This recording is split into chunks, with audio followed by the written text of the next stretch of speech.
Today we're going to talk about lessons that I learned from my grandma and my mother.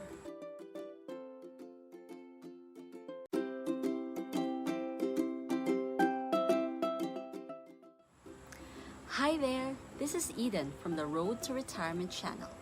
Welcome to this channel where we talk about how to have funds to have fun in freedom. Today we're going to talk about lessons that I learned from my grandma and my mother.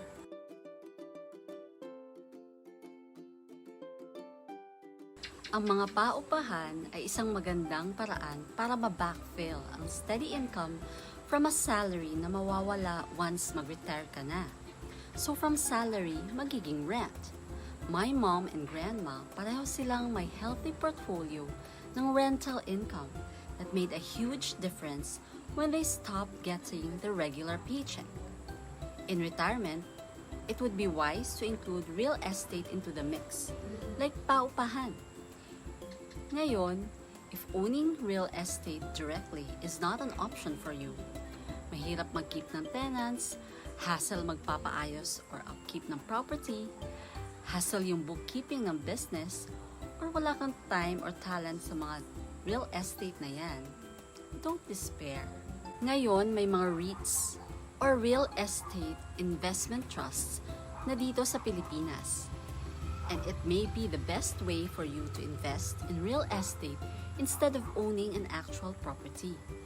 Nakakapag-invest ka sa real estate without going deep into the details. 2 years ago, nag-debut sa Philippine Stock Exchange ang mga REITs at makakabili ka ng mga stocks sa mga REITs na ito, such as A-REIT, which is backed by Ayala. May iba pang REITs na sumunod, like RCR, which is backed by Robinsons, DDMPR, backed by Double Dragon, M-REIT from Mega World, FILRT from Philinvest, and C-REIT from Citicorp. To date, there are 6 REITs, and they give up to 5.7 dividend yield. Last year yon, it can vary per year, you know. They are required by law to distribute 90% ng income nila sa mga shareholders. Of course, hindi singlaki ang makukuha mo dito sa REITs, gaya ng may paupahan ka, for example, na condo, which will give you, say, 10K per month. But what's good is that malinis mo nang makukuha ang pera mo, relatively hassle-free, at hindi ka na exposed sa mga risks ng empty rentals. If walang uupa sa condo mo kunwari, wala na yung 10K per month. With big corporations, they have thousands of square meter of property for rent. Mabawasan man ang rental, hindi siya 100-0 like the risk you face with a condo na sa'yo talaga.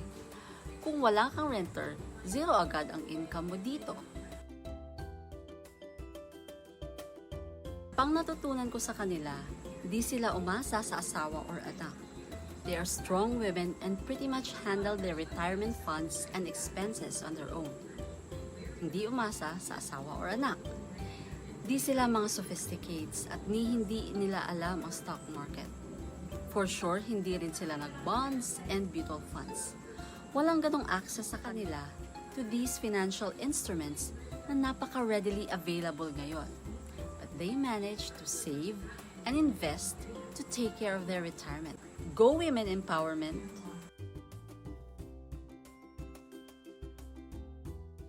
They lived frugally, lalo na yung lola ko. My lola lived through the horrors of World War II. It was quite an experience for her, bartering her clothes for saging na saba at kamote. Makakain lang sila. To her, every single resource is meant to be maximized, not wasted.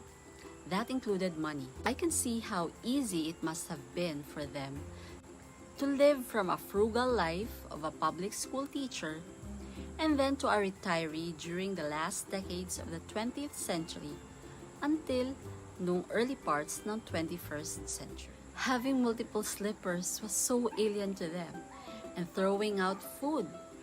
Kapag naglilinis ako ng ref, throwing out veggies that were not even cooked or food na hindi na kinain ulit, I remember my lola and how she would probably be turning in her grave.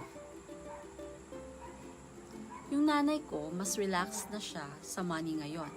But dati, definitely not. Frugality was the norm in the house.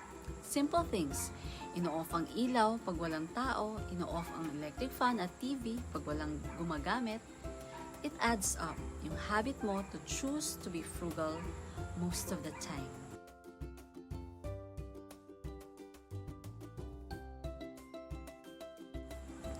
Isa pang natutunan ko, huwag matakot umutang. Mangutang para sa mga bagay na nakakabuti. Long term, gaya ng real estate. Utang for living expenditure, hindi yan okay. What you can do is, tipid ka or mamamaluktot ka at pagkasyahin ang kumot. Another option is, maghanap ka ng pagkakitaan pa. Pero kung mangutang ka para sa real estate, huwag matakot or mahiyang umutang. Mas maaga, mas maganda. Para kasi naging forced savings na rin sa kanila. Kahit hindi pa bayad na bayad ang real estate or lupa, once magpatayo na sila ng bahay or building, pwede na itong mapapaupahan at maging source of cash. Ang tanda ko pa noon, kinukwento niya, nagkaroon ng house boarders ang lola ko na mga Peace Corps. Gandang-ganda pa siya sa mga Amerikanang nakatira sa isang kwarto ng bahay nila. Doon nagsimula ang paupahan ni Lola. The last one is nothing financial. Marami silang ginagawa socially, meeting up with friends and fellow teacher retirees, involving themselves in church activities and outreach. My mother even found a new circle of friends with meditation groups that she joined after her retirement. Having a sense of community and purpose plays a big part in enjoying life in retirement. Kasi yun naman ang point ng retirement, di ba? Ginagawa mo yung gusto mong gawin dahil yun ang nakakasaya sa'yo. Dahil covered na yung basic needs mo, money is not the primary driver anymore on how you spend your time. Parang nung coffee commercial ka makailan lang. Para kanino ka bumabangon? What is your reason for being? So ayan ha, kahit sa pagre-retire, may natutunan pa rin tayo from our mothers and grandmas. Happy Mother's Day sa lahat ng mga nanay. Mabuhay kayo at maraming salamat sa pagtataguyod ng inyong mga anak. Bye!